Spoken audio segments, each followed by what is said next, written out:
Hi friends, welcome back to channel Shikha's world Malayalam. എല്ലാവരും എന്ത് പറയുന്നു? ഹാപ്പി ആയിട്ടിരിക്കുന്നു. മഴയൊക്കെ ഉണ്ടോ നാട്ടിൽ? ഇവിടെ മഴ കുറവാണ് കേട്ടോ. ഒരു ദിവസം മഴ വന്നാൽ പിന്നെ ഒരാഴ്ചത്തേക്ക് മഴ ഉണ്ടാവില്ല. അപ്പോൾ നമ്മൾ മഴയായപ്പോൾ എല്ലാ ചെടികളും എടുത്ത് മുറ്റത്ത് വെച്ചിട്ടുണ്ടായിരുന്നു കേട്ടോ, മഴവെള്ളം കൊള്ളിക്കാൻ വേണ്ടിയിട്ട്. അപ്പോഴാണ് നമ്മുടെ കലാത്തിൻ്റെ കാര്യം ഞാൻ ശ്രദ്ധിച്ചത്. നമ്മുടെ കാർ പോർച്ചിലായതുകൊണ്ട് എൻ്റെ കുറച്ച് സമയമില്ലാത്തതൊക്കെ കൊണ്ട് നമ്മൾ ഈ ചെടി ശ്രദ്ധിക്കാതെ വിട്ടത് കൊണ്ട് കുറേ പുതിയ തൈകൾ വരുന്നതൊക്കെ നശിച്ചു പോകുന്നൊരവസ്ഥയായിരുന്നു കേട്ടോ. ബ്രൗൺ ലീഫൊക്കെ ആയിട്ടും പിന്നെ ഒരു ഫ്രഷ്നെസ് ഇല്ലാതെയും ഇതിൻ്റെ ബുഷിനെസ്സൊക്കെ പോയി കൂടുതൽ തൈകൾ വന്നതൊക്കെ പോയൊരവസ്ഥയായിരുന്നു കേട്ടോ. അപ്പോൾ നമ്മളിത് ഒന്ന് റീസെറ്റ് ചെയ്യാൻ വേണ്ടി എടുത്ത് വെച്ചപ്പോൾ വിചാരിച്ചു നമുക്കിതിനെ ഒന്ന് റീപോർട്ട് ചെയ്ത് കളയാമെന്ന്. കാരണം അത്രയും തൈകൾ അതിലുണ്ടായിരുന്നു. അപ്പോൾ നമുക്കത് റീപോർട്ട് ചെയ്ത് വേറൊരു പോട്ടിലേക്ക് കൂടി മാറ്റാമെന്ന് വിചാരിച്ചു. അപ്പോൾ ഞാൻ തലേ ദിവസം എടുത്ത് വെച്ചതാണ് കേട്ടോ. അപ്പോഴേക്കും മഴ വന്നപ്പോൾ വീഡിയോ എടുക്കാൻ പറ്റിയില്ല. ആ ബ്രൗൺ ലീഫൊക്കെ ഞാൻ കട്ട് ചെയ്ത് മാറ്റിയിട്ടുണ്ടായിരുന്നു കേട്ടോ. ശേഷം ഉള്ളതാണ് ഇത്. അപ്പോൾ റീബൂട്ട് ചെയ്യാൻ വേണ്ടിയിട്ട് നമ്മൾ ആദ്യം ചെയ്ത് കൊടുക്കേണ്ടത് ചട്ടി മുഴുവനും നമുക്ക് മൊത്തം മാറ്റി കൊടുക്കുന്നുണ്ട് കേട്ടോ. ഈവൻ ഈ കലാത്തിൻ്റെ കാര്യം പറയുകയാണെങ്കിൽ ഒരുപാട് അടിയിലേക്ക് വേരിറങ്ങില്ല കേട്ടോ. മേൽവേരാണ്. ഈ വേര് സ്പ്രെഡ് ആകുന്നതിനനുസരിച്ചിട്ടാണ് അതിൽ നിന്ന് പുതിയ തൈകൾ ഉണ്ടാവുക കേട്ടോ. അപ്പോൾ വേര് പൊട്ടാത്ത രീതിയിൽ നമ്മളിതിന്ന് ചട്ടി കമഴ്ത്തി കൊടുത്തിട്ട് മേലിലെ മണ്ണ് മാറ്റിയെടുക്കുകയാണ് കേട്ടോ. ഒരുപാട് തേനീച്ച ഉണ്ട് കേട്ടോ. അതിനകത്ത് മൊത്തം തേനീച്ചകൾ ഉണ്ടായിരുന്നു. അപ്പോൾ തേനീച്ച കുത്താൻ വരികയാണ് കേട്ടോ. അപ്പോൾ ഞാൻ മേൽമണ്ണ് ഇങ്ങനെ ഇളക്കി കൊടുക്കുന്നുണ്ട്. പുതിയ തൈകൾ വരുന്നുണ്ട് കേട്ടോ. എന്തായാലും ഞാനത് റീപോർട്ട് ചെയ്ത് കൊടുത്താൽ ഒന്നും കൂടി ഫ്രഷായിട്ട് ആളുടെ കണ്ടോ, പുതിയ തൈകളാണ്. ഇത് പുതിയ ഇല വരുന്നതാണ് കേട്ടോ. അപ്പോൾ വേര് നശിക്കാത്ത രീതിയിൽ ഒന്ന് മേലിലെ മണ്ണൊക്കെ ഒന്ന് ഇളക്കി കൊടുത്തിട്ട് ഒന്ന് തൊട്ട് കൊടുത്താൽ മതി കേട്ടോ. ഇത് പെട്ടെന്ന് ഇങ്ങനെ വരും. അപ്പോൾ ഇതിന് ഒരുപാട് ടൈറ്റായിട്ടുള്ള മണ്ണ് നമ്മൾ വെച്ച് കൊടുക്കാതെ ചാണകപ്പൊടി കുഴച്ചിട്ടുള്ള മണ്ണാണ് കേട്ടോ നമ്മൾ കൊടുക്കുന്നത്. ഞാൻ പോട്ടിംഗ് മിക്സ് കാണിച്ചു തരാം. ഇത് കണ്ടോ, ഞാൻ ആ മേൽമണ്ണ് ഇളക്കി കൊടുത്ത് ഒന്ന് വലിച്ചു കൊടുക്കുമ്പോഴത്തേനും ഇത് മുഴുവനും വന്നു കേട്ടോ.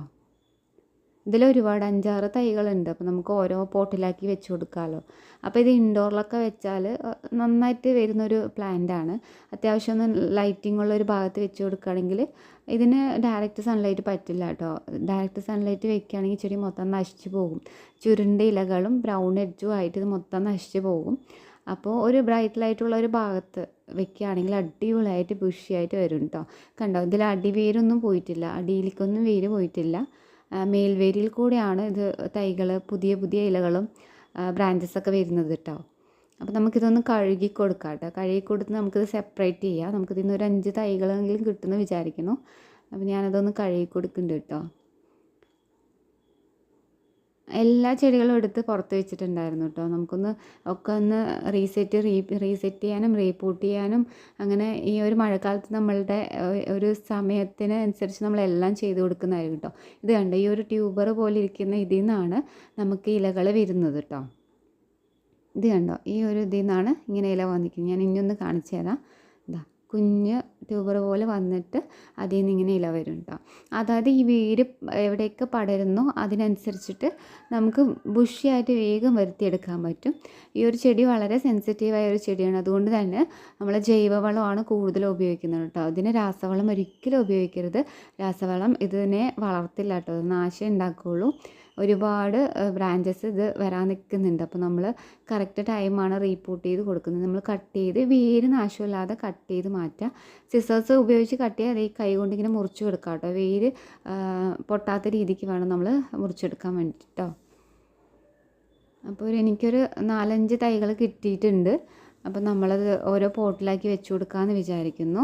ഈ രീതിക്കാണ് കേട്ടോ നമ്മളിതൊന്ന് റീപോർട്ട് ചെയ്ത് കൊടുക്കുകയെന്ന് പറയുന്നത്. നമ്മൾ ചട്ടി നിറഞ്ഞിട്ടുണ്ടെങ്കിൽ നമ്മൾ ഈ രീതിക്ക് എടുക്കണം. നമുക്ക് ഒരിക്കലും ഒരു തൈയായിട്ട് വലിച്ചെടുക്കാൻ പറ്റില്ല. മൊത്തമായിട്ട് നമ്മൾ കമഴ്ത്തി തന്നെ എടുത്ത് ഇങ്ങനെ കട്ട് ചെയ്ത് മാറ്റിയിട്ട് സെപ്പറേറ്റ് ചെയ്യാനേ പറ്റുള്ളൂ കേട്ടോ. അതാണ് ഈ ഒരു കലാത്തീൻ്റെ പ്രത്യേകത. നമുക്ക് ഇത്രയും തൈകൾ കിട്ടിയിട്ടുണ്ട്. അപ്പോൾ നമ്മൾ എടുത്ത ആ ചട്ടിയിൽ തന്നെ വെച്ച് കൊടുക്കാൻ വേണ്ടിയിട്ട് പോവുകയാണ് കേട്ടോ. അതിൻ്റെ ചട്ടി കുറവാണ്, കാരണം നമ്മൾ ഒരുപാട് ചെടികൾ വെച്ചു. അപ്പോൾ ഇതിൻ്റെ പോട്ടിംഗ് മിക്സ് എന്ന് പറയുന്നത് നമ്മുടെ ചാണകപ്പൊടിയും മണ്ണും കുറച്ച് എല്ലുപൊടിയാണ് കേട്ടോ. ഞാൻ മുമ്പ് ചെടികൾ വെച്ചുകൊണ്ടിരിക്കുന്ന സമയത്തുകൊണ്ട് ഞാൻ പോട്ടിംഗ് മിക്സ് കലക്കി വെച്ചിട്ടുണ്ടായിരുന്നു. അപ്പോൾ അതാണ് കേട്ടോ ഇത്. ചാണകപ്പൊടിയും മണ്ണും എല്ലുപൊടിയും മാത്രമാണ് കേട്ടോ, വേറെ ഒന്നുമില്ല. വേറെ ഒന്നും ചേർത്തരുത് ചെടി വെക്കുന്ന സമയത്ത്.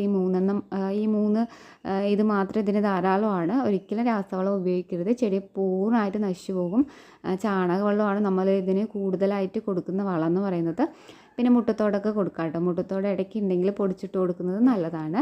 അപ്പോൾ നമ്മൾ ഈ 2 ചട്ടിയിലായിട്ട് സെപ്പറേറ്റ് ചെയ്ത് വെച്ച് കൊടുത്തിട്ടുണ്ട്. അപ്പോൾ ചട്ടി സെലക്ട് ചെയ്യുമ്പോൾ ഇത്തിരി വലിയ ചട്ടി സെലക്ട് ചെയ്യുകയാണെങ്കിൽ പെട്ടെന്ന് ബുഷിയായിട്ട് വരും കേട്ടോ. അപ്പോൾ നമ്മൾ ഉള്ള 2 ചട്ടിയിൽ നമ്മൾ ചെയ്ത് കൊടുത്തിട്ടുണ്ട്. പിന്നെ നമ്മൾ വെള്ളം ഒഴിച്ച് കൊടുത്തു. ഇത്ര മാത്രമേ ഉള്ളൂ കേട്ടോ. അപ്പോൾ വീഡിയോ ഇഷ്ടമായാൽ ലൈക്ക് ചെയ്യാനും സബ്സ്ക്രൈബ് ചെയ്യാനും വീഡിയോ ഷെയർ ചെയ്യാനായിട്ട് മടി കാണിക്കരുത് കേട്ടോ. Thank you for watching my video.